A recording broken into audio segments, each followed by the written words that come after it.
ఈరోజు 175 చోట్ల క్యాండిడేట్లు పెట్టడానికి చంద్రబాబు నాయుడుకి క్యాండిడేట్లు దొరక్క పవన్ కళ్యాణ్తో జత కలిసినా కూడా ఇంకా కూడా అనౌన్స్ చేయలేని దౌర్భాగ్య స్థితిలో ఉంటూ రాష్ట్రం సంగతి దేవుడు ఎరుగు, కనీసం నా కుప్పాన్నైనా నేను కాపాడుకోకపోతే రాబోయే 2024లో 175కి 175 అని జగన్మోహన్ రెడ్డి గారు ఘంటాపదంగా చెప్తున్నప్పుడు మనం ఓడిపోతే తలెత్తుకోలేమన్న భయంతో ఈరోజు కుప్పానికి వెళ్తున్నారు తప్ప మరొకటి కాదు.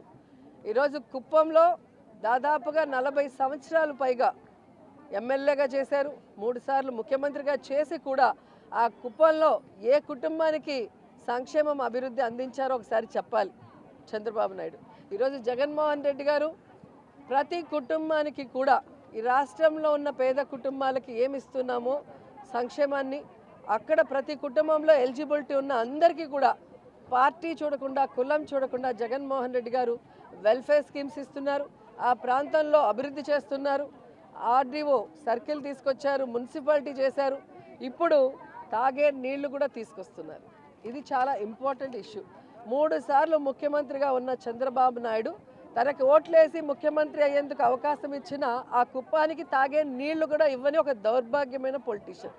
సో ఇక ఆ కుప్పంలో ఓట్లు చంద్రబాబు నాయుడుకి వెయ్యరు అనేది తెలుసుకొని ఈరోజు కాళ్ళు చేతులు పట్టుకోవడానికే వెళ్ళాడు. ఎందుకంటే మున్సిపల్ ఎలక్షన్స్లోనే మీరు చూశారు, లోకేష్ చంద్రబాబు నాయుడు గల్లీ గల్లీ తిరిగినా కూడా ఎలా ఫుట్బాల్ ఆడేశారో ఆ కుప్పం ప్రజలు మనం అందరం కూడా గమనించాం.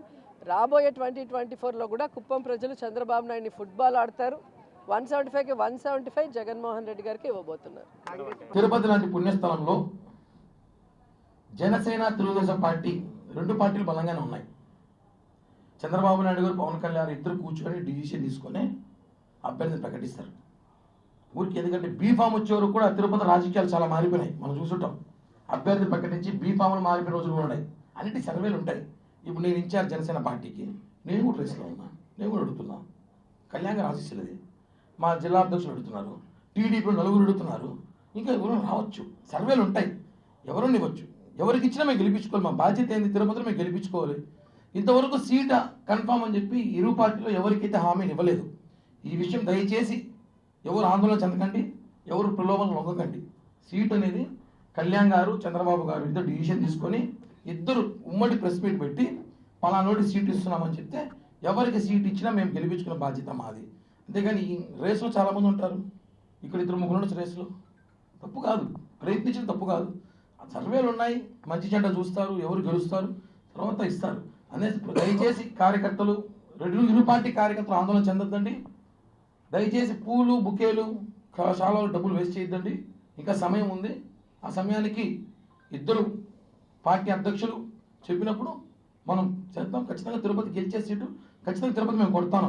జనసేన టీడీపీ అలయన్స్ ఏ అభ్యర్థికి ఇచ్చినా మేము కొడతాం, మేము గెలుస్తాం. ఈ రూమర్స్ పుకార్లు చక్కచక్క సోషల్ మీడియాలో జరుగుతుంటాయి. రోజుకు ఒక అభ్యర్థి వస్తాడు, అదే ఎవరికి ఇంకా ప్రకటించలేదు, ఎవరికి హామీ కూడా ఇవ్వలేదు. ప్రయత్నాలు మంత్రాలు జరుగుతున్నాయి. ఓ 15 రోజుల్లో అభ్యర్థి కన్ఫర్మ్ చేసినప్పుడు ఇదే ప్రెస్ క్లబ్లో అందరం కూర్చొని ప్రెస్ మీట్ పెట్టి తిరుపతి అభ్యర్థి కోసం సాయశక్తుల కృషి చేసి గెలిపిస్తాం మేమందరం. ముందు రోజా నగిరికి అభ్యర్థి లేదు. ఇప్పుడు రోజాకి నగిరిలో సర్వే చేస్తే వైసీపీ సర్వే 25,000 ఓడిపోతుంది, టీడీపీ సర్వే 40,000 ఓడిపోతుంది, వాళ్ళ కుటుంబ సర్వే చేసి 50,000 ఓడిపోతుందంట. రోజాకే సీట్లు అభ్యర్థులు లేరు ఈసారి. మాకు అభ్యర్థులు ఇప్పుడే చెప్పాం కదా, టీడీపీలో 5 ఉన్నారు, జనసేనలో 3 ఉన్నారు, రాష్ట్రంలో ఇట్టే ఉంది. ప్రతి చోట అభ్యర్థులు పోటీ పడుతున్నారు, చాలామంది పార్టీలు చేరుతున్నారు. అభ్యర్థులు మాకు లేక కాదు, మీకు అభ్యర్థులు లేక మీరు ట్రాన్స్ఫర్ చేసుకుంటారు అభ్యర్థులు. ఇప్పుడు నగరికి రోజాకి సీట్ లేదు. ఆమె ఎన్ని బ్యాటింగ్ చేసినా ఎన్ని బౌలింగ్ చేసినా సీట్ లేదు. ఆమె ఓడిపోతుంది. సర్వేలో రోజా 20,000కు పైగా ఓడిపోతుందని చెప్పి ఐప్యాక్ సర్వే ఇచ్చింది. జగన్మోహన్ అంత మంచోడేం కాదు, ఓడిపోతున్నా తెలిసి సీట్ ఇవ్వడానికి సొంత చెల్లినే పక్కన పెట్టినాడు ఆయన రాజకీయం కోసం. కాబట్టి ఖచ్చితంగా మీ నగరికి ముందు అభ్యర్థి చూసుకోండి, ఎవరు అభ్యర్థి. నువ్వైతే కాదు, ఏ అభ్యర్థి మీరు చూసుకోండి.